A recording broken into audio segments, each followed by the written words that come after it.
100 gram ತೂಕ ಹೆಚ್ಚಳದಿಂದ ಪೋಗಟ್ ಅನರ್ಹ ವಿನೇಶ್ರನ್ನ ಭೇಟಿಯಾದ ಪಿಟಿ ಉಷಾ.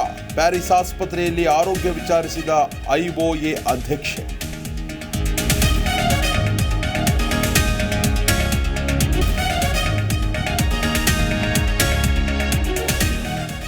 ವಿನೇಶ್ ಪೋಗಟ್ ಆರೋಗ್ಯವಾಗಿದ್ದಾರೆ. ವಿಶ್ವ ಕುಸ್ತಿ ಫೆಡರೇಷನ್ ಅಧ್ಯಕ್ಷರನ್ನ ಭೇಟಿಯಾಗ್ತೇವೆ. ನಾವು ನಮ್ಮ ಕೈಲಾದಷ್ಟು ಮಾಡ್ತೇವೆ ಎಂದ ಪಿಟಿ ಉಷಾ.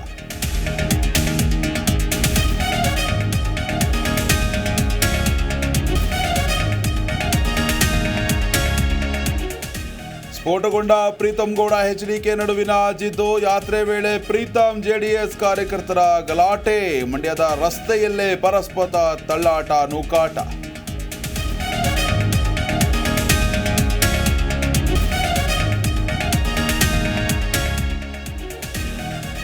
ರಾಜ್ಯಪಾಲರ ಕಚೇರಿ ದುರುಪಯೋಗ ಆಗ್ತಿದೆ. ಮೂಡ ಹಗರಣದಲ್ಲಿ ಸಿದ್ದರಾಮಯ್ಯ ಪಾತ್ರ ಇಲ್ಲ.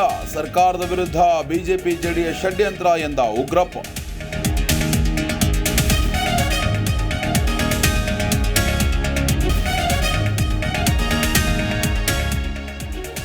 ಡಿಕೆಶಿ ಎಚ್ಡಿಕೆ ನಡುವೆ ನಿಲ್ಲದ ವಾಕ್ಸಮರ. ಡಿಸಿಎಂಗೆ ಸಿಡಿ ಶಿವು ಎಂದು ತಿವಿದ ಕೇಂದ್ರ ಸಚಿವ.